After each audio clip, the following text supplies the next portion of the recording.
Howdy y'all. First, I do apologize that my video was not put out Friday afternoon. I've been trying to do that on a regular basis, but just didn't work out this week. As my channel name says, I'm a bit dysfunctional, and with this silly disease, any weather changes have a major impact. And we've gone from snow and ice storms and negative temperatures all the way up to 45 degrees today. So it doesn't really matter if the weather goes from bad to good or good to bad. Either way, it has an impact. So I was a bit more dysfunctional than usual this week, and I didn't get much of anything done. What I did notice was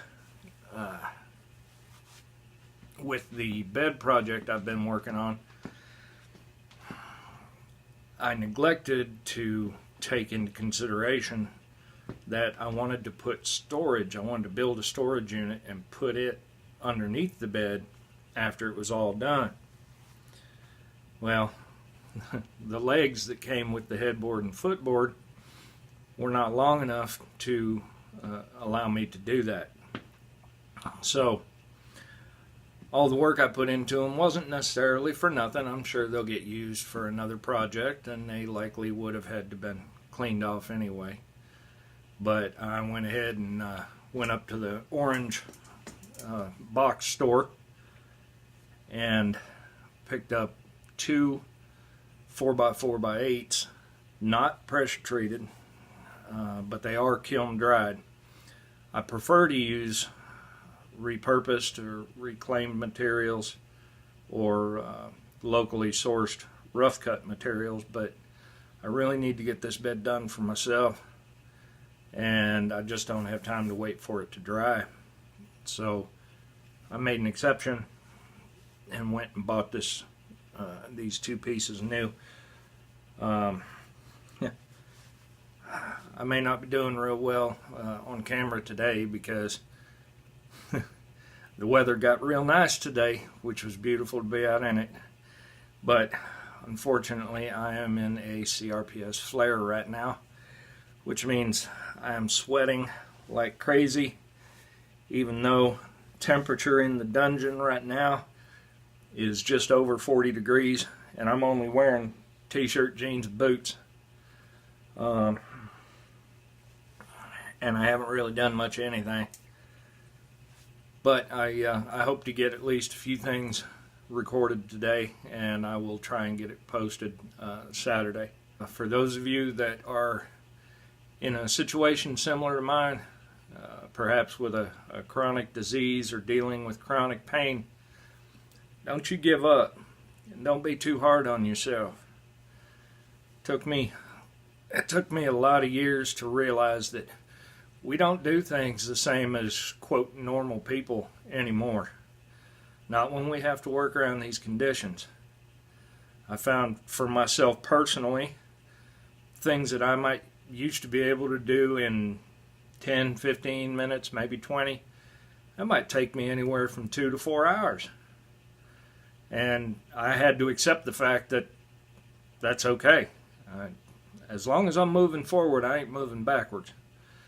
And also, don't be too hard on yourself, please, when you have to take some time off for you. People are going to tell you, oh, come on, suck it up, just move on, and, just accept it, or get over yourself, or whatever. They don't understand. They don't have the foggiest idea. We do. We know. Some days, the only energy you might have is get out of bed. But that's what we deal with, and we got to try and make the best of it. So don't be too hard on yourself if you got to give yourself some time off just to recuperate, which is what I did this week. So now I've got that little rant out of the way. I'll be back shortly. We'll see if we can't get something a bit more interesting up online for y'all. Now, some of you may not know that dimensional lumber, common lumber sizes, are not the actual dimensions. I might have used that dimensional number term incorrectly. I apologize if I did. But what I mean by that is a 2x4, when you buy it, unless it's rough cut, is actually 1.5 inches by 3.5 inches. It is not 2 inches by 4 inches. Now the same holds true for these 4x4s that I got.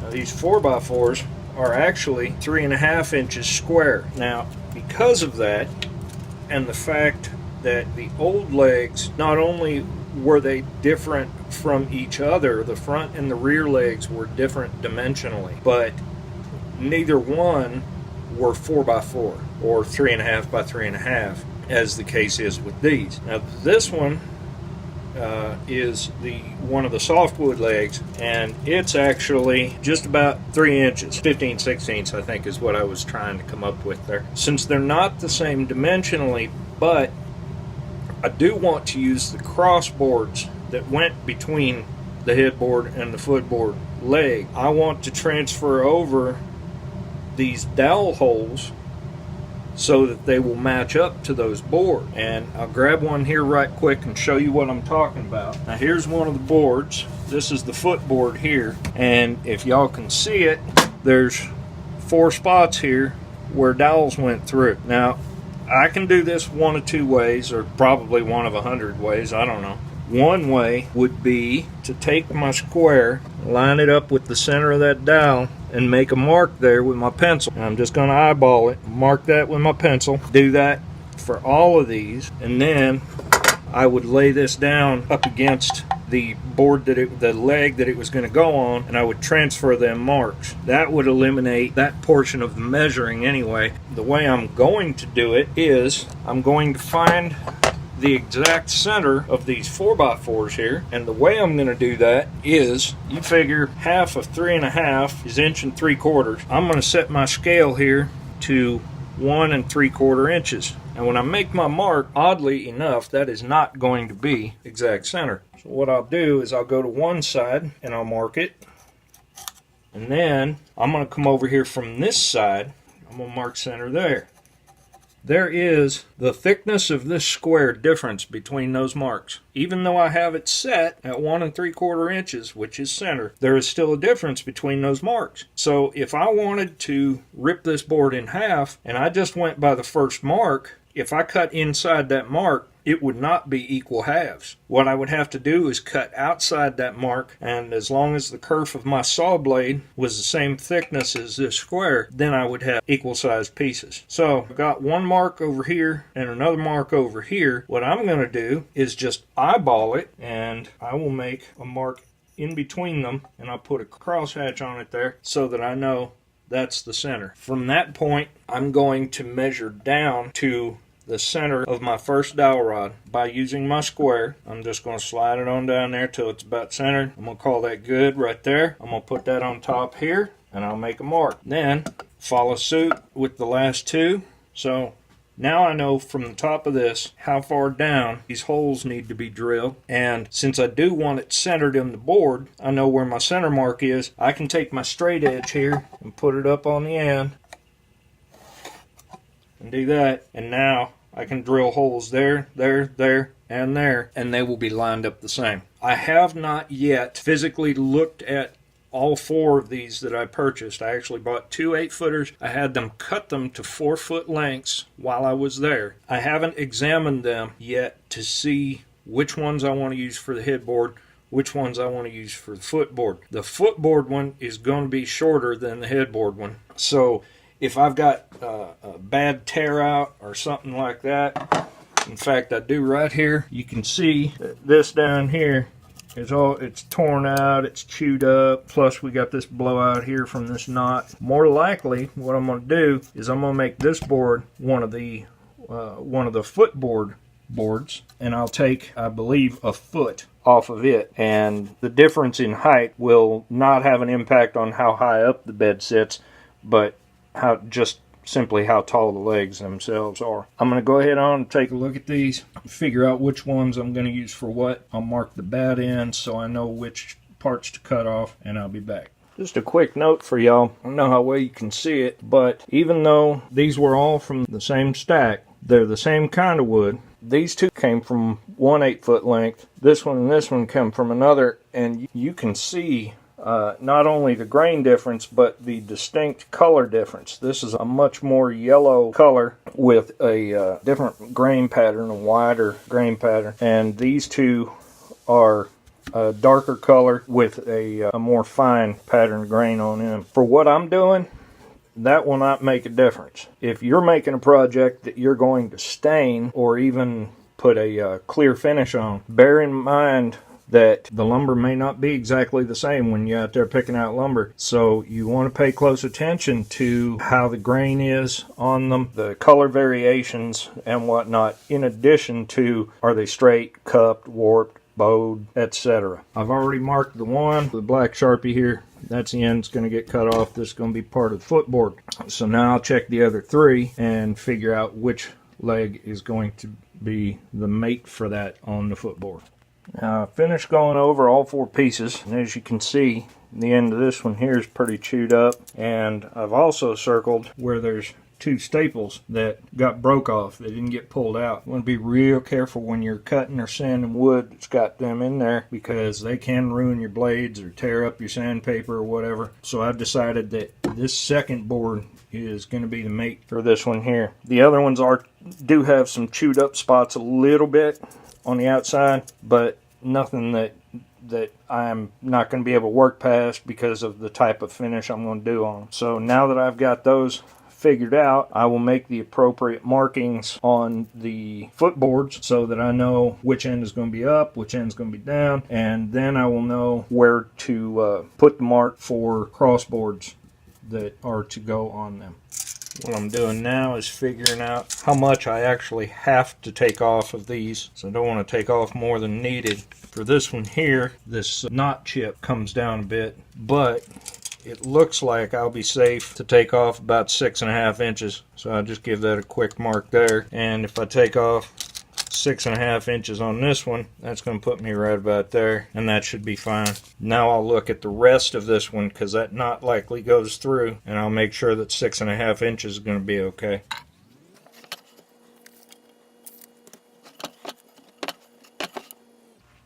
Now I'll do the same thing with this one here.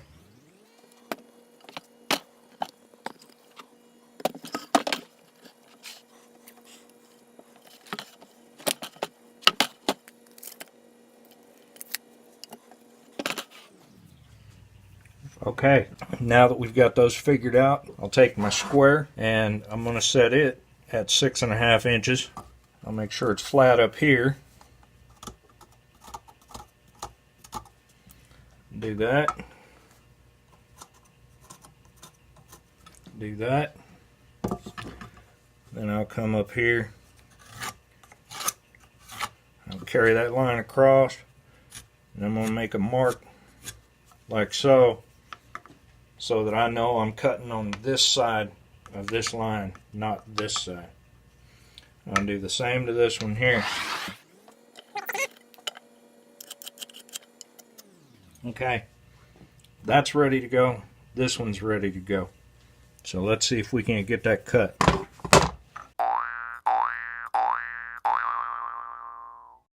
Now I've got the long end of this leg supported by one of the other legs that I was working on. Line this up, make sure that the blade is cutting on the proper side. Looks good. I'm going to keep downward pressure on this piece here. Shop vac going.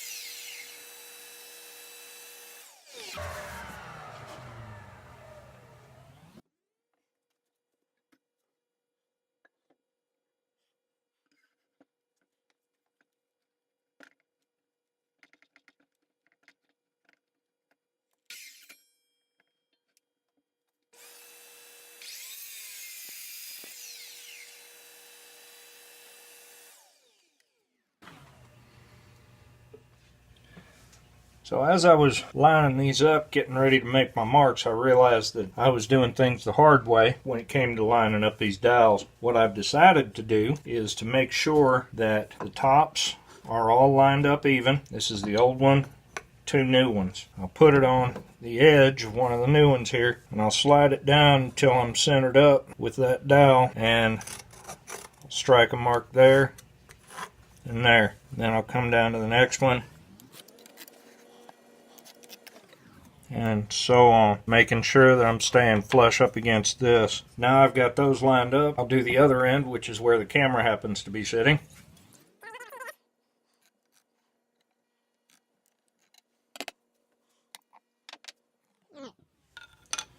So now I've got marks for these two on there. All four of these transferred across. Now I'll find that center point like I showed y'all that I did earlier, and then I'll have my drill points.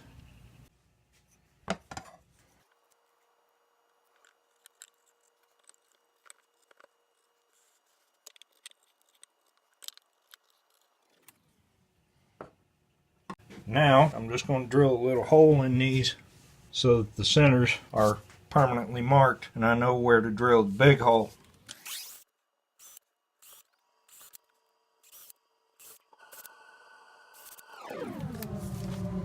Normally to mark these centers I would take a nail with a nice sharp end on it, give it a single smack. I'll be doggone. I got 2 hammers down here somewhere. Actually 3, because I got a framing hammer down here somewhere too. You think I can find any of them?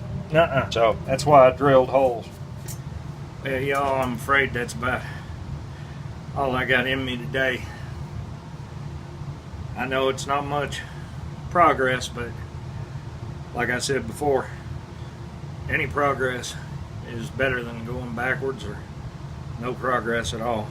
So I'm gonna shut this thing down, go upstairs and process this video. Probably just try and relax for a little bit in a nice dark house, see if I can't get this headache to go away. It comes along with it. Oh, thank you again so much for joining in. Thank you all for your support and the kind words.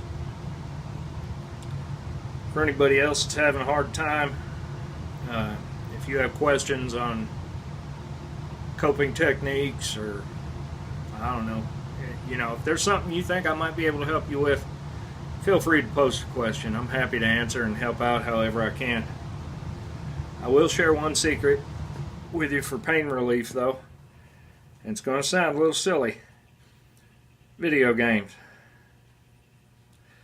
Not the most productive tool in the world, but if you find you a video game that doesn't require a whole lot of thought, or like puzzle solving, things like that, maybe a driving game, a shoot 'em up game, whatever your particular interest is, if it's something that you can immerse yourself into and kind of get lost into, one of them ones where you lose track of time, I think you'll find that that may be a big help on bad pain days. It allows an escape from reality for a while, and it helps me quite a bit. I don't do it too often because, like I said, it's not very productive, but sometimes I need it, and it's much better than the doctor prescribed alternates. So please like this, click subscribe if you want to join in again. I'm going to try to put a new video out every Friday. I may have to switch it to every Saturday, but at least once a week I'm going to try and put a new one out. And if y'all haven't seen it already, go back and check out my 2 posts on the torch that I got for doing the finish on these. It might be helpful if a burnt type finish is what y'all are aiming for in your woodwork. And I reckon that's it for now. So y'all have a fantastic weekend. Please be safe. And that's it. Grace and peace, y'all.